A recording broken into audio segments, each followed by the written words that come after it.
Hi everyone and welcome to the Icehouse webinar. Today we are talking with Kirsty and Shannon from Frog Recruitment.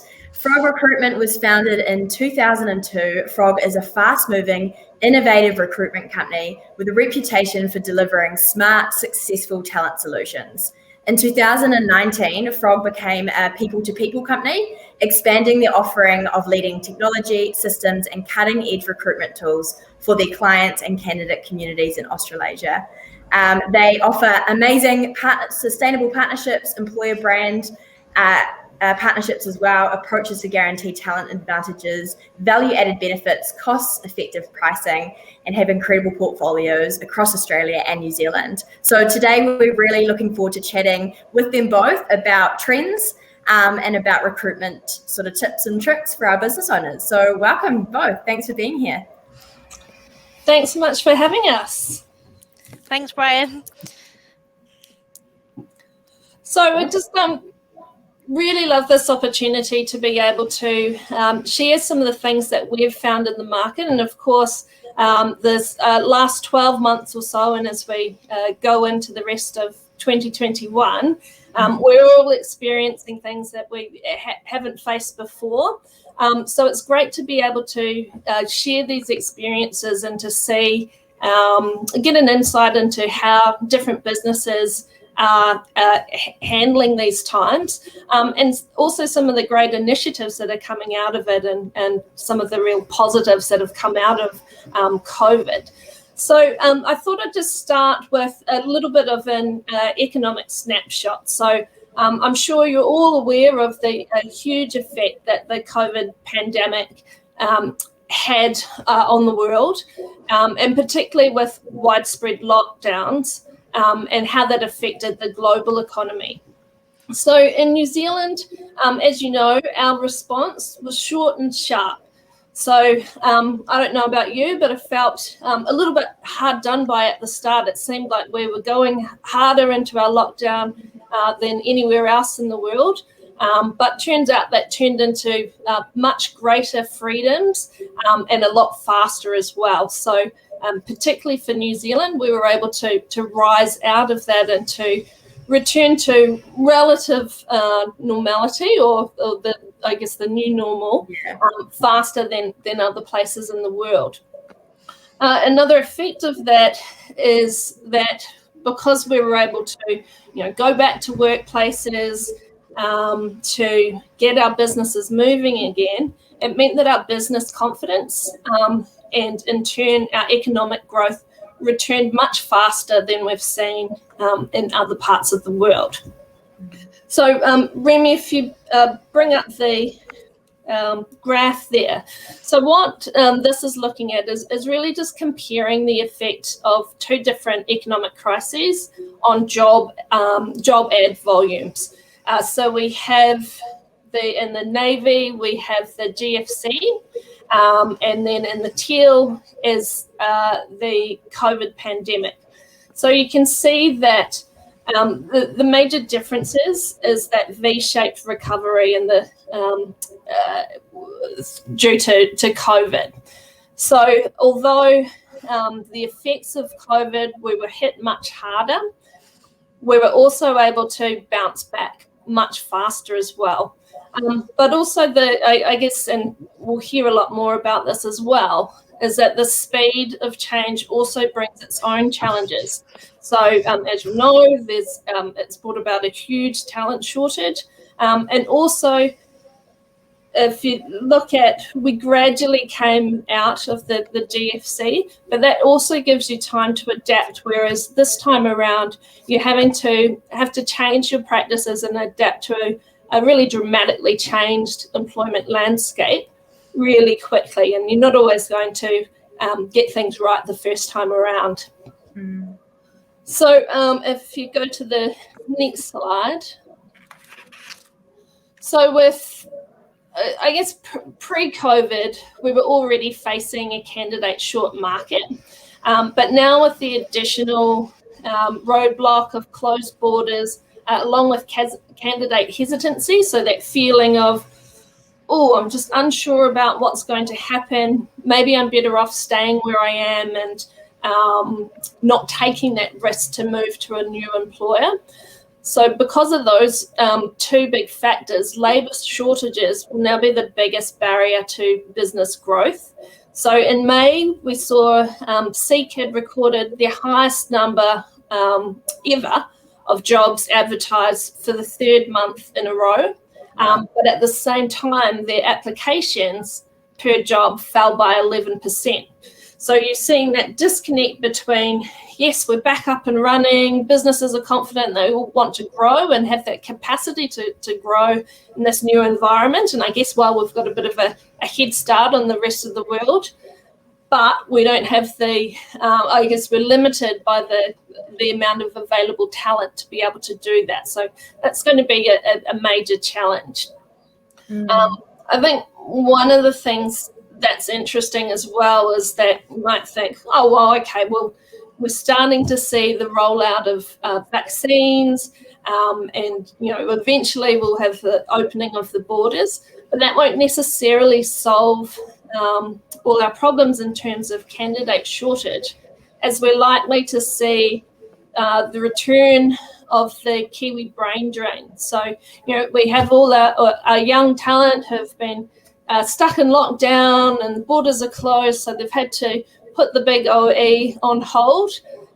So it's very likely that once that eases up and we are able to have more international movement, they'll be hanging there with their passports ready to go and to go explore the world. So we'll have that to combat as well. Yeah, with that, why do you think, like, because obviously a lot of people are around more, you know, they're not traveling. So why do you think there's that disconnect between the jobs and then people actually applying for jobs and going for jobs? Yeah, sure. So the major, I guess the major factor of that is we have Kiwis at home, and even with the opening of the borders to Australia, we're seeing it's about netting out. So we're seeing similar numbers of Aussies coming over here as we have to Kiwis going back and forth. So that's kind of zeroing out. But the big impact is and particularly across a lot of industries, is we rely a lot on overseas workers or migrants able to come in, and in particularly in specific sectors, they might make up the majority of people filling those roles. So it means that, you know, we're a limited population, so relatively small population. There's just not enough of us to fill all the positions that we have, and particularly when businesses are in this growth phase and want to build. Yeah, totally. Yeah, I know a lot of our alumni businesses will be able to relate to that. Relying a lot on international people coming through because their jobs may be quite specialized, especially in the wine industry and things like that. So yeah, that's interesting insight. Yeah, definitely. So yeah, if you thought it was hard to find good new stuff before this, strap yourself in because we ain't seen nothing yet. So we're in for a challenge. One of the, Remy, if you bring up the salaries slide there. So one of the, I guess it's a positive effect of this is the impact that's likely to happen on salaries. So it's been, Kirsty will laugh at this, but I always find it really interesting. But despite record low unemployment rates pre-COVID, if you look at the graph there, pretty much the wage price index has remained flat for a decade. So, and it's just keeping up with CPI or inflation. So you would expect that the demand for candidates that was already there would put pressure on salaries. And to be fair, towards the end of 2019, we did finally start to see that wage price index start to push up ahead of CPI. But of course, COVID came along and soon reversed that upward trend. But definitely watch this space because with the demand for candidates being greater than ever, as well as I was saying, with that lack of migration intensifying the shortage, something just has to give. And so we're really likely to see that to drive salary increases. So I guess from your perspective, and when you're trying to find staff, it's not necessarily a good thing as you may be in competition, but I'm sure Kirsty will talk later on. It's not just salaries that people are looking for or that will make them, I guess, overcome that candidate hesitancy and make a move. You got to look at the bigger picture and the overall offering that you have. Yeah, great. That's awesome. Cool. Just to kind of add on that as well, Shannon, I think we have actually already started seeing a bit of a drive in people asking for more in the salaries. So I know there was someone in Australia who one of our consultants managed to get them an extra 50k on top of their salary going into a new role.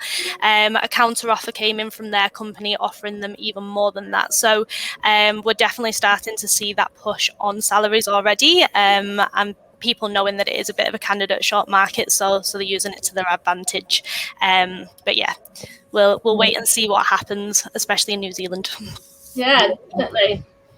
Yeah. I think one of the other areas where we'll see that impact as well.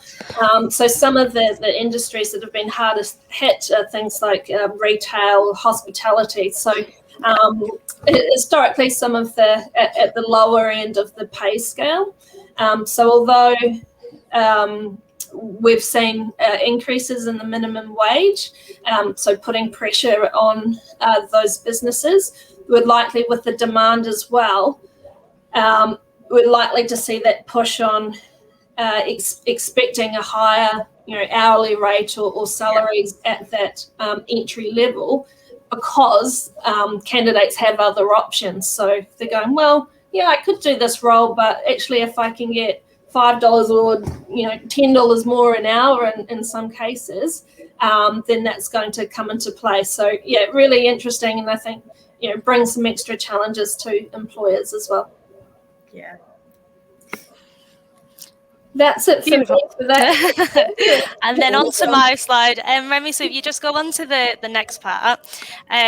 Basically, in last year, when we were hit by COVID, we did a COVID snapshot of the market, and it was basically around how employers were finding the market, the challenges that they were facing, and the way that they had to change their approach across the board, to how they did business, to how they were recruiting, and so on. So a couple of the interesting things that we found, we basically revisited it this year just to see what challenges people were still facing. And some of the really interesting things that we found was that employee exhaustion due to the blended work life of flexible working was actually higher this year. So 67% of people were feeling more of that burnout this year than they were last year. And I think that's down to a couple of different factors. So one would be, obviously last year there were redundancies made. So there were people that were doing not just kind of their position, but they were taking on the extra responsibility of other people's roles.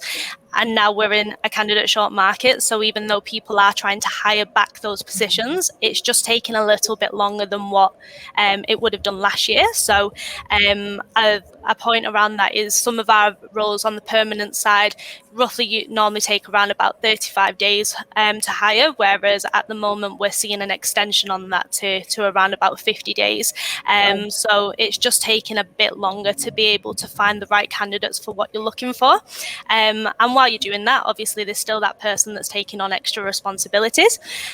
The other side of it as well is people that are working from home sometimes don't know when to switch off. So they're starting earlier because they've not got the travel time in, and then they don't have the time, they don't have the thing of shutting off their computer and going home, so they're carrying on working throughout that period. So it just means that they are obviously burning themselves out, and sometimes it's quite hard for us, especially as an employer, if your employees are working remote, then it's get those visual cues to know when they are burning out. So it's a case of being able to have those conversations and maybe preempt those conversations, because it is one of the reasons why people are looking to leave a business at the moment. So if you are looking to retain your staff, then it's a huge factor to be looking at in terms of your employees' mental health, basically. I think another thing that probably plays into that bit is the kind of adrenaline factor. So when we're suddenly all faced with this crisis, we go into lockdown, and I know definitely from our team and from all the clients who we've spoken to, is you went into that mode of, I'm just going to get in there, do whatever I can, keep working, and be a great team player, and just push through to help us survive this time and to grow throughout it. But you can only do that for so long. So although we probably worked at least as many, or maybe if not more hours last year throughout COVID, than this year, it's probably now that you're feeling it, because you've got the backlog of everything you did the year before as well. Totally. It's sort of like, you can handle it if you know it's for a certain season and it's going to be done, within a couple of months. But when it keeps going, that's when it's actually like a widespread challenge, and there needs to be some solutions there. You may mention it, but is there anything business owners could do in that space, or anything maybe people being employed are asking for to combat this in the future? I think from our side, I've heard of businesses that you're not allowed to email outside of hours. There are some businesses that are putting what's it called? Like, they're not allowing you to log onto their system after a certain time to make sure that they're preventing you from being online after a certain time period. But yeah, obviously, then that kind of moves into that flexible and agile working as, do we still work a 9 to 5 work day? So there's that side that comes into it. So it's not one size that fits all kind of solution, but there are these little things that you could potentially implement so that you've not got someone that's working until 10 o'clock at night because there's still emails coming through. Yeah, great. Yeah, I think a big part of it is also resetting those expectations as well, and also leading from the front and modeling that. So, again, beforehand, it might have been the company culture that it was a good thing to push and to do extra hours and to, as you say, get stuck into a project because there's a limited time frame. But to be able to sustain that's just not going to work when it's every week. Yeah, like that. So to be able to show your team that, actually I'm taking a break here, or you might be highlighting people within the team. I know you were working late on this, so make sure that you're taking a break today, or get out and have a walk along the beach, right. Something like that, so they know what's okay now and what's expected and what's not. That's great advice. Thanks, Shannon. Yeah, definitely. I think the only other final thing as well on the burnout page is people aren't really taking their holidays at the moment because you can't go overseas. So you're getting a lot of people that aren't taking the breaks that they were taking. So maybe just pushing on that side, and even if it's a long weekend, just take a couple of days so that you're not getting to that point where you are burning out. I think that's quite important as well. Yeah, that's great. Great advice. So just going on to the next slide. So in terms of hiring challenges, so I know we've touched on quite a few of them. So Shannon mentioned, obviously, there's a lack of suitable candidates. So it's a really, really interesting market out there at the moment. And I think I do think some hiring managers have got this idea in their mind that there was redundancies made last year, so we've still got this abundance of candidates in the market. But an example of it is I'm recruiting a customer service role. I put an advert up for this role, and you used to get 50 applications, if not more. Especially in COVID, I remember having to take an advert down after 4 hours because I had 100 applications within 4 hours. And we've completely switched the market on its head, and I think I've had probably about 10 applications over 3 weeks, and of that, I think one or two were actually suitable candidates with the right relevant experience. So we're definitely in that candidate short market, and it's not just with the roles where you think that it's a required skill set, it's across the board. We're definitely struggling across the board. So we are all playing with a really small pool of candidates at the moment. And I think what comes with that is something that we've seen in the market is obviously candidate hesitancy, which Shannon had mentioned. There's definitely an increase in counter offers because I do think hiring managers are understanding that it's a candidate short market on the other side of it, and they know what it's going to cost them to try and recruit for that kind of role. But the other interesting thing that we're finding at the moment is something that we're calling reverse ghosting. So this is when we actually did this report, it was something that was just being mentioned. You heard of it, but it wasn't happening a lot. Whereas it's something that when we are going out and meeting with clients, pretty much most clients have actually experienced some sort of reverse ghosting. So whether that's the usual of maybe not turning up to an interview and not letting you know, but the other side of it is that there actually are candidates who are accepting offers in the market, and in between that period of finishing with their current employer to starting with their new employer, they're still going for job interviews, they're still accepting other offers, and then they're just not turning up on the first day. So it's an interesting one. One of the things that we spoke about, what you can do to maybe tackle this and combat it, is it's about bringing the candidates into the workforce prior to them starting. So getting them involved to maybe have a coffee with the team. If you're doing any little social events, or you've got any training sessions on, or anything that they can be part of and involved in that's a team experience, getting them involved in that, so that it's not just a case of them not turning up for you on the first day. They're actually integrated into that company culture, and they want to be there because they're feeling valued. The other thing around it, we've heard some stories from some of our clients where literally from the day that they've signed the contract, they've been given their car, they've been given their phone, they've been given their laptop, and it's all ways to kind of lock these people into them so that they're not still carrying on looking whilst they've obviously already accepted an offer. That's great. Sort of just really practical tips and tricks for business owners, in terms of combating this new trend of ghosting. How can you get them integrated into your team? Meet them face to face as well. It's harder to let down a person than an email, or something like that. And so get in front of those people. So awesome. Thanks for that. That's great. Not a problem. But I think moving on to the next slide.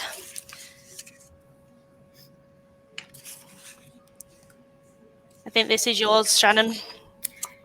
This one's interesting for me. I feel like there's a lot of changes in the space in terms of trends, 2021 trends, but definitely post-COVID, I feel, has definitely pushed some of these trends forward. Maybe they were heading in this direction, but now it's right smack bam in front of our face. So looking forward to hearing about this one, Shannon. I'll try to get some tips as well around how to combat some of these things. So, we looked at so these key trends here we've found since September 2020. So the first one there, the key thing is we're having more meetings, the meetings are longer, and there's more people involved. So again, I mentioned that quite different rapid V-shaped recovery, that one of the implications of that is that there's less time to adapt to new ways of working. And we're not always going to get it right the first time. So where we would have seen people switch to virtual working and online meetings, so that was great. People were able to change their practices really quickly and to keep that engagement with their teams even while we're in lockdown. So a really positive thing. But then we've found that, where you could have just, maybe you wouldn't usually set a meeting, and you'd wait till you run into someone in the office, and it might be a 5-minute conversation at their desk, and it can happen at any time. When you're working remotely, that's just not able to happen. So you have to schedule a meeting and then think, oh, well, maybe, okay, if I'm doing that with this person, then maybe she should be involved as well. And so you end up having more meetings, but also more people involved. So not necessarily the most effective use of time.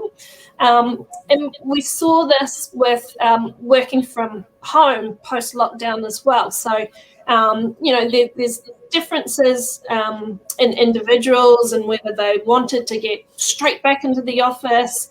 A big proportion of people were like, oh, actually, I quite like this working from home gig, and I've removed the commute, and there's all the benefits there. I can hang out with my dog, although mine's outside whining because she's not allowed in the room right now.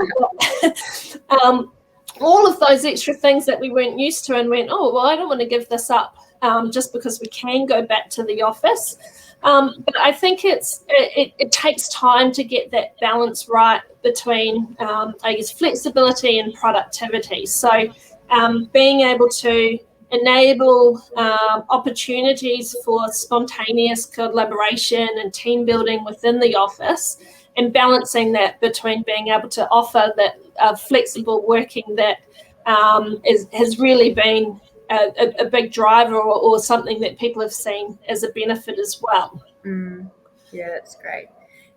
Yeah. Is there anything from a business owner perspective that they can help their employees find that balance, or find what works for them, and keep the culture maybe alive? Yeah, and it's not a quick fix, and as Kirsty was saying, it's not a one size fits all. Sure. So I think you really need to consider all the parties involved, because, as I say, individuals within the team are going to have different preferences. I know for me, as soon as we were able to get back into the office, I thought, great, I want to get straight back in there, and I just thought, everyone will want to do that as well. But it differences. It differs. There's reluctance in some others, or wanting to keep that lifestyle, which is great.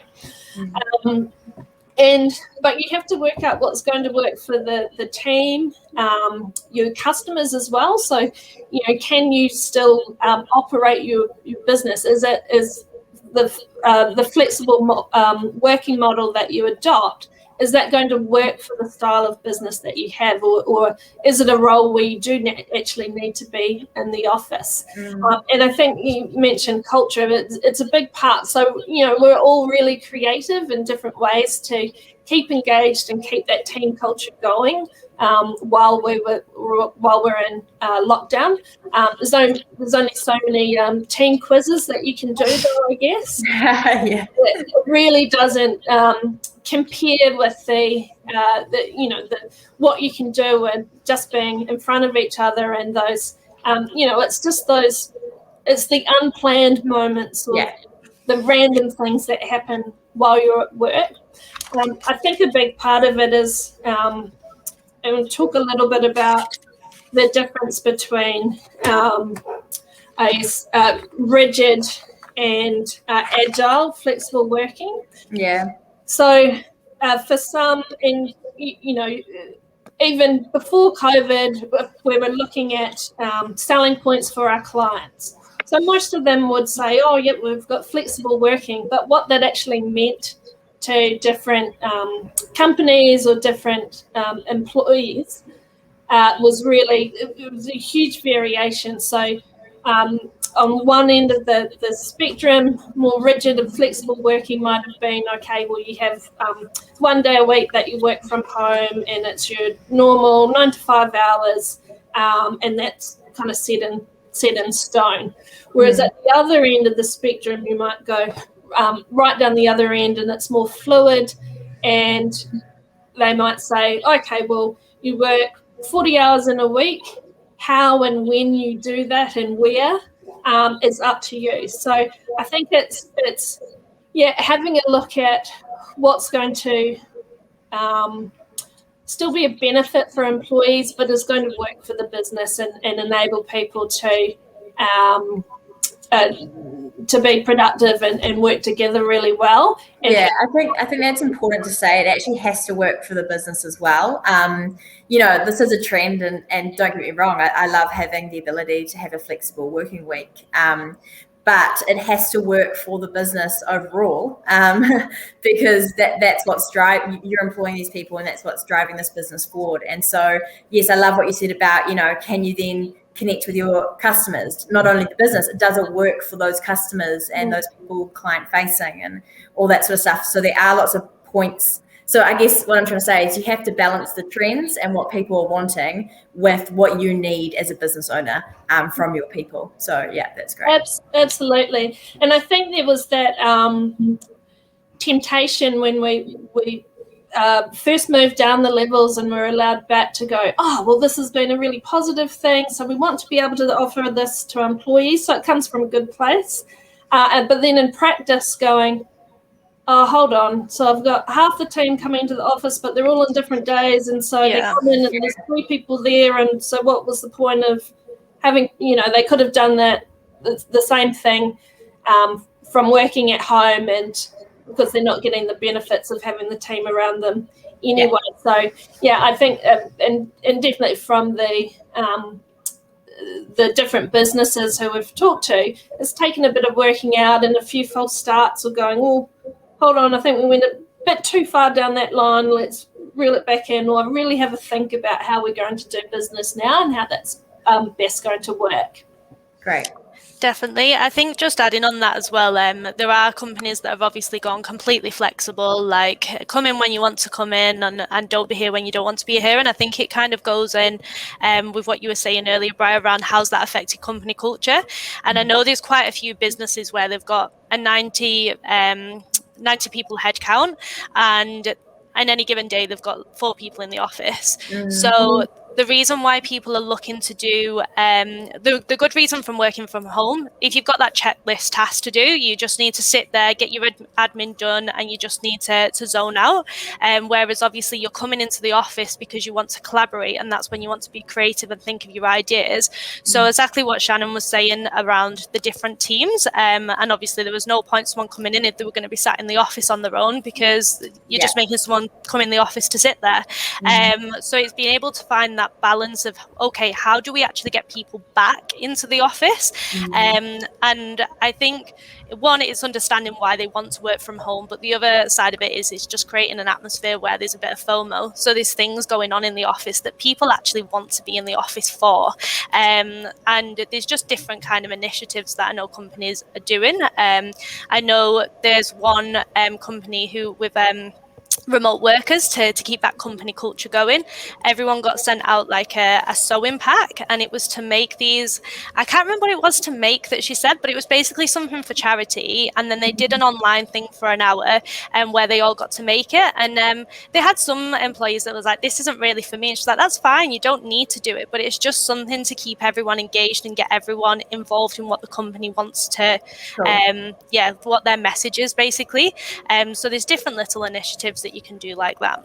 I like that, creating FOMO, the fear of missing out. Exactly. To promote that culture that you have, if that's what you're needing your team to get on board with. So that's cool. Nice. Yeah, definitely. That just reminded me of our chili eating competition tomorrow. I'll open myself up for that. Yeah, I've got to work from home that day. Sorry, Shannon. Something like that. I think we're on to you, Kirsty. Awesome. Perfect. So yeah, Remy, if you can go on to the next slide. Okay, so really interesting on this page is basically the changes within what job seekers are now looking for. So last year it was all around company culture, salaries and bonuses, location, career opportunities, and those flexible working options. And it's completely changed. And I think it comes under the interesting thing is that people do want job security now. So I know that's not on that list, but it actually made its way back around. So I think it's like 6th or 7th on the list of what people are looking for, where it was never really a thing that people asked for in a job interview, because why would you ask for stability kind of thing? Like, it was a stable market. So in terms of what people are now looking for, the main one still remains company culture. And I think the really interesting thing around this is, how do you actually quantify company culture? So it's not a case of, as an employer saying, yeah, we've got a great company culture, but what does that actually mean to you? Because people are looking for different things. There's also, after tasting last year the work-to-life balance, and whether that was reduced hours or obviously the ability to work from home, people are now looking for that work-to-life balance. And we've actually seen an increase in how many part-time roles are coming up. And I think that's a mixture of the employer not being sure of the market and knowing that a role needs doing, but it doesn't need to be done on a full-time basis, but also the drive of employees asking, can they maybe go down to part-time and do a job share? So we're starting to see a bit more of that in the market. Obviously, just on that, sorry. Yeah, of course. Are you seeing anything around the four-day working week? I know that's a bit of a trend.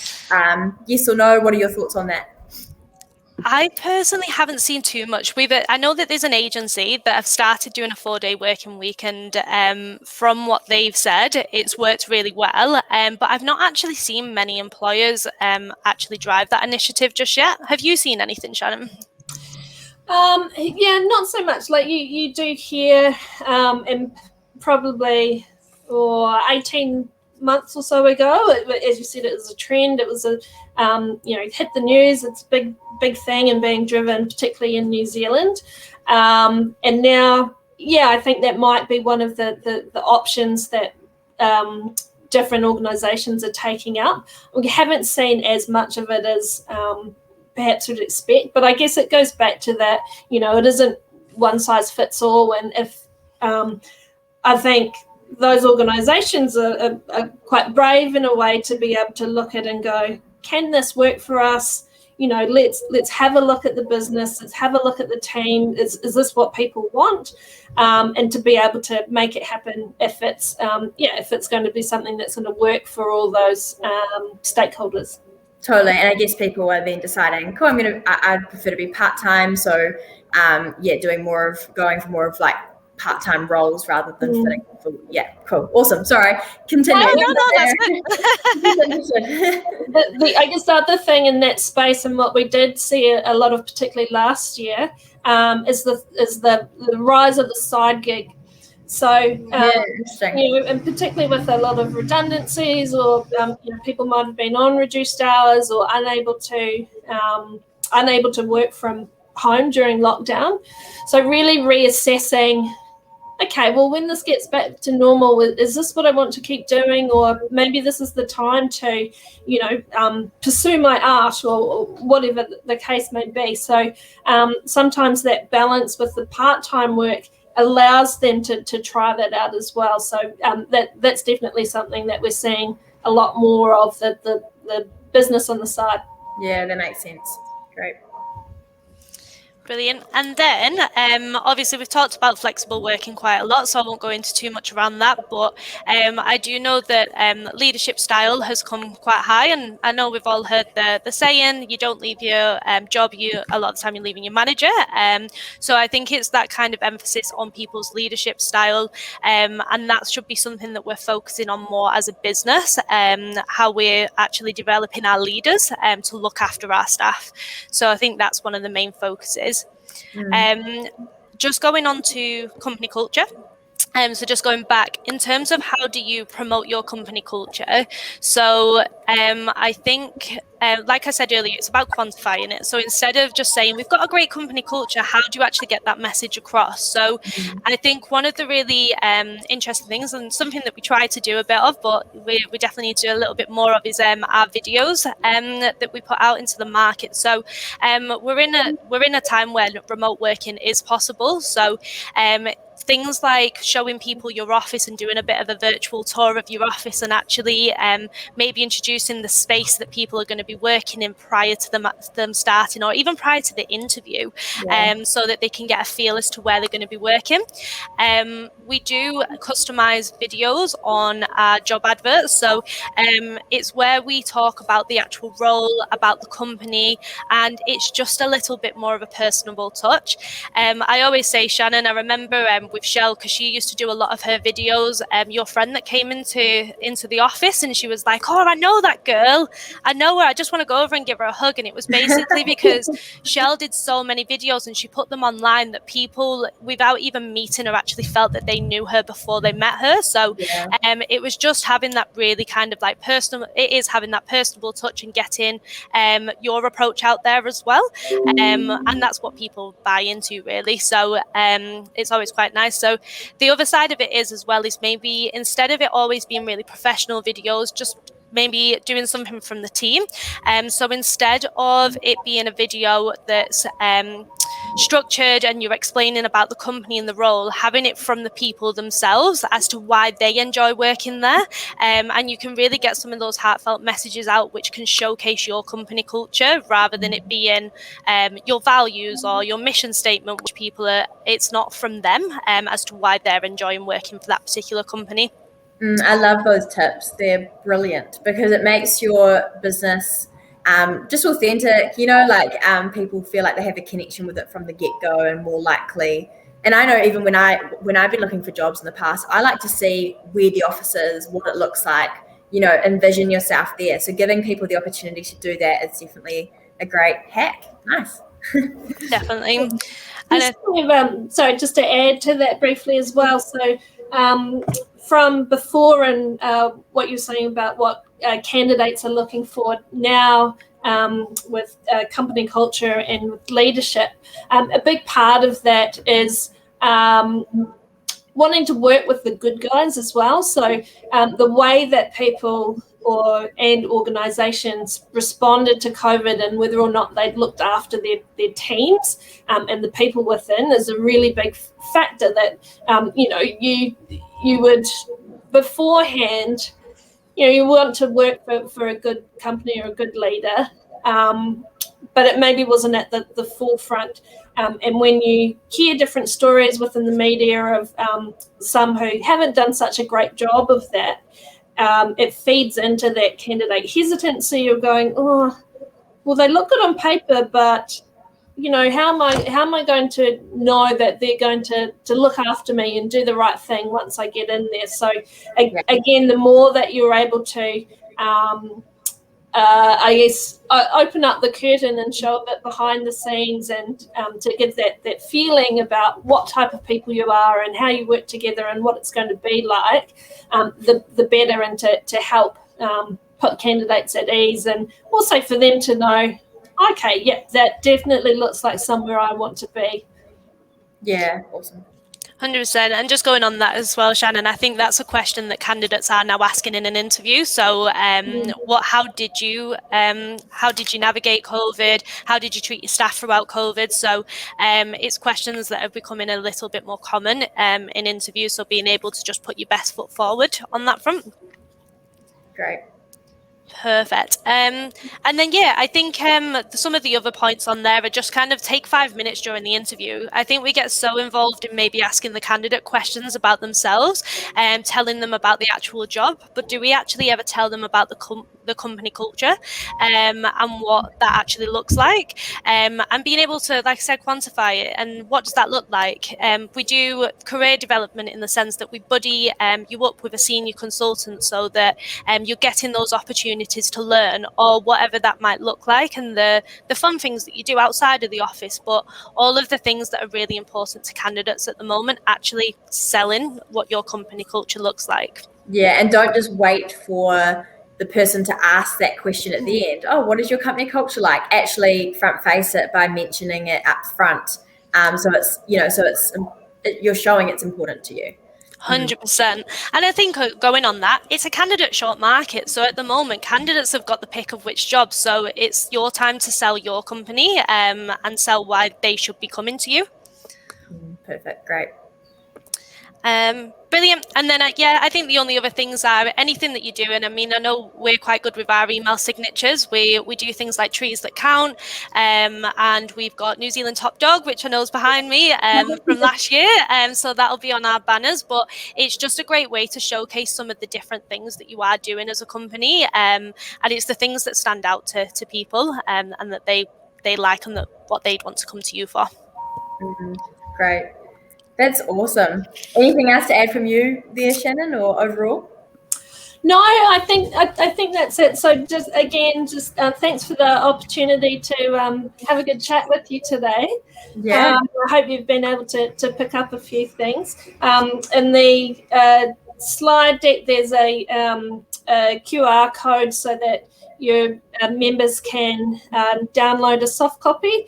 Or, of course, if they want to get in touch with Kirsty or myself, we're more than happy to come out in person and have a chat with you and to see what your experience has been like and maybe help you tackle some of the challenges ahead.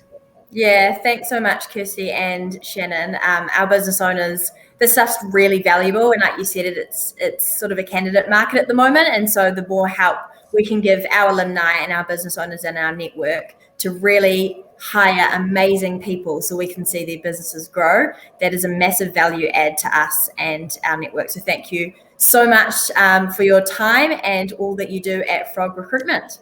Thanks so much, Brian. Thank you. Cool. We'll be able to cut it there, right? Yeah. Let's hope so. Thanks so much. That was really great. I'm sorry. It went really well. It went really well. How did it feel for you both? Yeah, no, definitely. It was good. I quite like the way that it became conversational as well. I think that was a better shout than us just kind of presenting and then asking questions at the end. Totally. And you, like, I was looking at my questions the whole time and you guys kept covering them as we went. So, I asked things here and there, but there wasn't a need for me to ask massive questions, knowing either it was coming right up next and I didn't really want to interrupt the flow, or you were answering it as it was going. I did I don't know what happened on my end, but my internet cut out probably about 3 times. I don't think it was that noticeable, but No. Okay, cool. So I just sort of stayed there as I was frozen and got entered back in. So I was doing my best to try then pick up where we were. So if there were any awkward moments, I apologize, but I think we covered it. No, you got it. Don't worry. We couldn't say it from here. Perfect. That's good. It wasn't long. It was just oh no, this would probably be the right time for me to ask this. And then I jump in and you're answering it. So I was like, okay, great. It's happening. It's all good. We're ahead of the game. Yeah, you guys are ahead of the game. But I really do mean that. I really think that's going to be valuable for our business owners. So what I'll do is I'll, put it across our platforms, put it onto our alumni network and just refer anything back to you guys in terms of website. But is there anything else in terms of if someone did want to get in touch with you guys or anything along those lines? Is there a best practice there? If they've got our data or you've got our details there, so and we can redirect if there's a more suitable consultant. But just coming straight to us will be fine, and we'll perfect traffic and be happy to take any queries. Cool. And online copy of the slides, was there something around, you mentioned something around a QR, it's on that slide there, the QR code. Yeah. Awesome. People can just work on that then. And I'm just wondering if it'd be worthwhile us also putting that in the copy. Nah, don't worry. Sorry, I'm thinking as I'm talking. Don't worry. We'll just play it down and link them to your website. So that way it goes through you guys and super easy. Cool. All right. Great. Appreciate that. In terms of getting the recording, just by maybe end of day tomorrow would be really helpful. Is that doable on your guys' end? Yeah, I think it should be fine. I know the last time I tried to download something, it took actually quite a while, but I'll give it a try this afternoon, and if it doesn't work, tomorrow morning. So I'll just let you know once we have it, and then. Totally. That's all right. The first newsletter with it in will go out on the 6th of July. So we just needed a couple of days before that so that we can edit and put on. Oh, no. I'll try to aim for tomorrow. Awesome. Thank you so much. Appreciate that. Cool, guys. Thank you for your time. No worries. Thank you. All right. Thank you. See you. Bye. Bye-bye.